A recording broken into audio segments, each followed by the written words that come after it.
The winter of 1943 brought more than snow to the mountain passes, where Allied forces struggled to maintain supply lines through hostile terrain. Field hospitals erected in hastened canvas configurations collapsed under artillery fire with alarming regularity, leaving medical personnel exposed to enemy bombardment and the wounded without shelter or organized care. Traditional ambulance routes became death traps as vehicles bogged down in mud or drew concentrated machine gun fire, and the evacuation chain that had worked in previous campaigns fractured under the pressure of new tactical realities. Commanders recognized that conventional methods of battlefield medicine were failing at precisely the moment when casualties mounted beyond any prior calculation, creating a crisis that threatened not only individual lives, but the entire operational capacity of forward units engaged in the prolonged mountain campaign. In a field station erected hastily beneath a grove of damaged pines, Captain James Whitmore surveyed the chaos with the practiced eye of a veterinarian who had transitioned into military service when the war began. His background in animal husbandry had seemed an odd fit for wartime assignment, until the Army recognized the potential for trained animals to solve problems that machinery and manpower alone could not address. Whitmore had spent the previous 18 months experimenting with various breeds for roles ranging from mine detection to messenger duty. But the high casualty rates among medics attempting to reach fallen soldiers under fire had convinced him that a different approach was necessary. He watched as stretcher-bearers hesitated at the edge of a contested ravine, weighing their duty against near-certain death, and understood that the solution required rethinking not just the method of evacuation, but the entire sequence of battlefield medical response. Beside him stood Lieutenant Sarah Chen, a field surgeon whose frustration with delayed treatment had led her to advocate for radical changes in frontline medical protocols. She had observed that soldiers often died not from their initial wounds, but from shock and blood loss during the interval between injury and treatment, a window that stretched to hours when enemy fire prevented medic access. Chen had begun experimenting with pre-packaged medical kits that could be administered by the wounded themselves or nearby comrades, but distribution remained the insurmountable obstacle. Her medical training had taught her to stabilize and transport, yet the transport phase had become the weakest link in a chain that snapped with devastating frequency. She argued that if they could not bring medics to the wounded quickly, they needed to bring medicine to the wounded immediately, and that required a delivery system capable of navigating terrain and fire that stopped human rescuers cold. The catalyst for their collaboration arrived in the form of a requisition denial that seemed to seal the fate of their experimental program. Whitmore had requested resources to train a battalion of messenger dogs, but headquarters deemed the project too speculative, given the pressing need for conventional medical supplies and personnel. The rejection forced both officers to reconsider their assumptions about what constituted essential equipment and how limited resources might be deployed with maximum effect.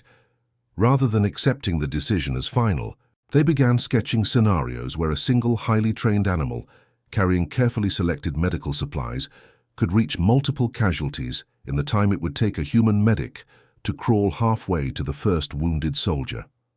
The concept shifted from evacuation assistance to immediate intervention, from bringing help to delivering help. And the implications of that shift resonated through every aspect of their emerging plan.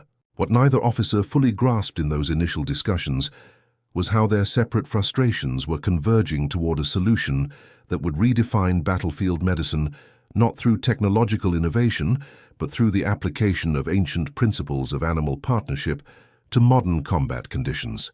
The dogs Whitmore had been training possessed speed, agility, and an ability to navigate obstacles that even the most skilled human could not match under fire.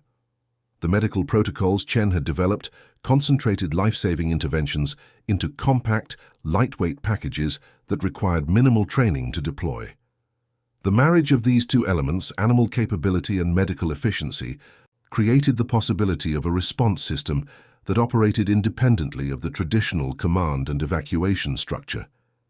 As January wind howled through the damaged pines and distant artillery rumbled like approaching thunder, the foundation for what would become one of the war's most unexpected innovations began to take shape in hurried conversations and crude diagrams sketched in the margins of requisition forms marked denied. The first prototype emerged not from careful planning but from desperate improvisation during a particularly brutal engagement in early February, when conventional medical response collapsed entirely under sustained enemy artillery. Whitmore selected a golden retriever named Ranger from among the candidates in his training program, drawn by the breed's combination of intelligence, stamina, and gentle temperament that made them unlikely to panic under fire or injure wounded soldiers during approach. The dog had already demonstrated exceptional aptitude in messenger training, successfully navigating obstacle courses designed to simulate battlefield conditions, but the transition from carrying simple communications to bearing medical supplies required modifications to both equipment and training methodology. Chen worked through the night to assemble a canvas pouch system that could be secured to Ranger's back and sides, distributing weight evenly while allowing the dog to maintain full mobility through rough terrain and tight spaces where human medics struggled to maneuver. The medical load itself represented a careful balance between therapeutic necessity and practical weight limits that consumed weeks of debate and experimentation. Chen prioritized morphine syrets for pain management, sulfur powder for infection prevention, pressure bandages for hemorrhage control, and plasma for shock treatment, reducing the traditional medical kit to its most essential components. Each item was packaged in waterproof containers marked with simple color codes that even untrained soldiers could recognize and deploy under stress. The total weight came to approximately 15 pounds, light enough for Ranger to carry at running speed across varied terrain, yet substantial enough to provide meaningful intervention for multiple casualties. Testing revealed that the pouch design needed constant refinement as initial versions shifted during movement or snagged on vegetation, problems that seemed minor in training but became critical failures in combat conditions where seconds determined survival. Training protocols evolved through trial and error as Whitmore discovered that traditional obedience methods proved insufficient for the complex decision-making required in battlefield scenarios. Ranger needed not just to follow commands, but to assess situations independently, distinguishing between wounded soldiers requiring aid and enemy combatants, navigating to casualties even when direct routes were blocked, and remaining calm amid explosions and gunfire that would send untrained animals fleeing in terror.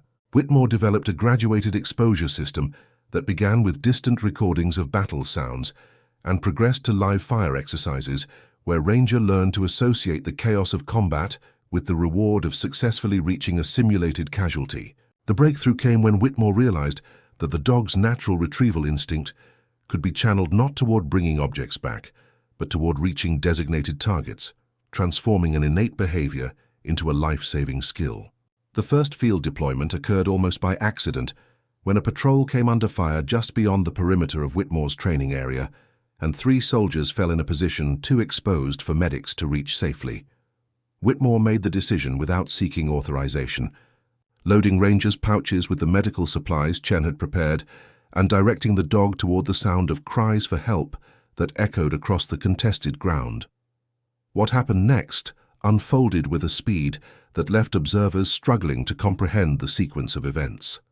Ranger covered the 200 yards to the first casualty in less than 30 seconds, moving in a low sprint that made him a difficult target while navigating shell craters and debris that would have slowed a human rescuer dramatically. The wounded soldier, a private from Ohio whose name would later appear in multiple after-action reports, understood the color-coded pouches instinctively and administered his own morphine before applying pressure bandages that stanched bleeding from a shrapnel wound that otherwise would have proven fatal. The success of that initial mission transformed skepticism into urgent interest as word spread through command channels that a dog had accomplished what an entire medical team could not. Within 48 hours, Whitmore found himself presenting the program to a colonel who had lost a third of his medical personnel to enemy fire in the previous month and was desperate for any solution that might reduce casualties without exposing more medics to the same fate. The presentation focused not on the novelty of using dogs, but on the brutal arithmetic of battlefield medicine, animal capability, Advances in medical supply design allowed individual soldiers to carry sophisticated treatment capabilities without excessive weight, essentially building immediate intervention directly into infantry equipment. The dogs had demonstrated what was possible, and human ingenuity found new methods to achieve the same goals, with different tools suited to evolving battlefield conditions. Chen's peacetime career focused on translating battlefield medical innovations into civilian emergency response systems that saved countless lives in contexts far removed from military operations. She consulted with urban fire departments, developing rapid response protocols, advised disaster relief organizations on supply pre-positioning strategies, and helped design medical training programs for remote communities where professional medical care remained hours away. Her work emphasized that the core insight from the medical dog program applied universally. When professional help cannot arrive quickly, capability must be distributed to those present at the emergency. This principle reshaped emergency medical services worldwide and reduced mortality from traumatic injuries across diverse scenarios.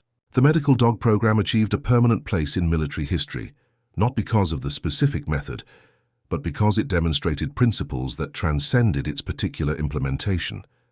The idea that immediate imperfect intervention often surpassed delayed expert care became foundational to trauma medicine.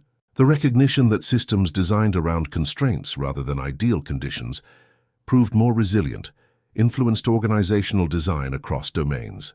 The validation that animal capabilities could extend human reach in circumstances where technology and training alone proved insufficient opened new possibilities for human-animal partnership in extreme environments that continued to yield innovations decades after the original program ended. Modern military medicine bears the clear imprint of innovations pioneered through the medical dog program, even as the specific use of dogs for courier work faded from standard practice. The emphasis on immediate life-saving interventions performed by non-medical personnel became doctrine, with every soldier trained in techniques that descend directly from the simplified protocols Chen developed for battlefield use. The color-coding systems that allowed wounded soldiers to identify and deploy correct treatments from rangers' pouches evolved into international standards for emergency medical supplies used by military forces and civilian responders worldwide. The tactical concept of pushing medical capability forward to the point of injury, rather than relying solely on evacuation to rear treatment facilities, shaped everything from combat medic training to the design of forward surgical teams. The principle of distributed resilience that the medical dogs embodied found new expression in contexts their original developers never imagined. Space agencies designing life support systems for extended missions studied the program as an example of how to create survivable conditions when centralized support became impossible, and crew members needed autonomous capability to address emergencies. Disaster response organizations developed pre-positioned supply caches and community training programs that mirrored the approach of distributing medical capability throughout combat units. The underlying logic that resilience came from edge capability rather than center control influenced network design, supply chain management, and organizational theory across industries. Ranger's story achieved a cultural resonance that extended beyond military circles, as the photograph of him beside the fallen medic became an enduring image of loyalty and service. The image appeared in history texts, veterinary schools, and memorial sites honoring working animals, representing the broader category of dogs that served in various military roles throughout history. Veterans who had witnessed the medical dogs in action spoke of them with reverence that equaled or exceeded their regard for human comrades, recognizing that the animals had volunteered for nothing, yet given everything. Annual ceremonies honored the service of military working dogs with Ranger, frequently cited as exemplifying the courage and dedication that characterized the entire program. The academic study of human-animal partnerships in extreme environments drew heavily on documentation from the medical dog program, as researchers sought to understand what made certain collaborations successful while others failed. Whitmore's detailed training notes and Chen's medical protocols provided rare systematic documentation of how capability was built through careful selection, graduated training, and continuous adaptation to operational feedback, Modern programs training service dogs, search and rescue animals, and conservation detection dogs applied lessons learned from the battlefield medical couriers, validating that the principles worked across contexts when properly adapted to specific requirements and constraints. The enduring legacy of the medical dog program resides not in any museum display or historical monument, but in the living systems that continue to embody its core insights about resilience, adaptation, and partnership. Every paramedic carrying pre-packaged intervention supplies traces a lineage to the pouches Ranger wore into combat. Every soldier trained to provide immediate casualty care applies principles validated by dogs who proved that speed mattered more than credentials in the crucial first minutes after injury. Every emergency response system designed around distributed capability, rather than centralized expertise, reflects the organizational logic that the medical dog program demonstrated under the most demanding possible conditions, where failure meant death and success meant survival. The specific challenges that gave birth to the program have evolved with changing technology and tactics, yet the fundamental constraints of distance, time, and danger that made the dogs necessary persist in new forms. Modern conflicts in urban terrain and remote regions still create circumstances where conventional medical evacuation proves difficult or impossible, prompting continued innovation in immediate intervention capabilities. Humanitarian crises and natural disasters regularly generate mass casualty situations where professional medical resources become overwhelmed and survival depends on distributed capability among affected populations. The solutions change, but the underlying problem remains constant, ensuring that the lessons learned through the medical dog program retain practical relevance decades after the original innovation. Ranger and his fellow medical dogs achieved something rare in military history by demonstrating that the most sophisticated solution was not always the most effective, that ancient partnerships could solve modern problems, and that resilience came from simplicity and distribution rather than complexity and centralization. They proved that innovation often required not inventing something entirely new, but rather recognizing how existing capabilities could be recombined and redirected toward unmet needs. The golden retriever waiting beside a fallen medic with life-saving supplies in his pouch became an enduring symbol of these principles, representing the possibility that even in the chaos and destruction of war, intelligence and compassion could forge solutions that transcended the limitations of any single approach. The program's influence continues to ripple outward through systems and practices that bear no obvious connection to their battlefield origins, yet embody the same fundamental insights about how to create capability that persists when conventional structures fail. This represents perhaps the highest achievement of any innovation.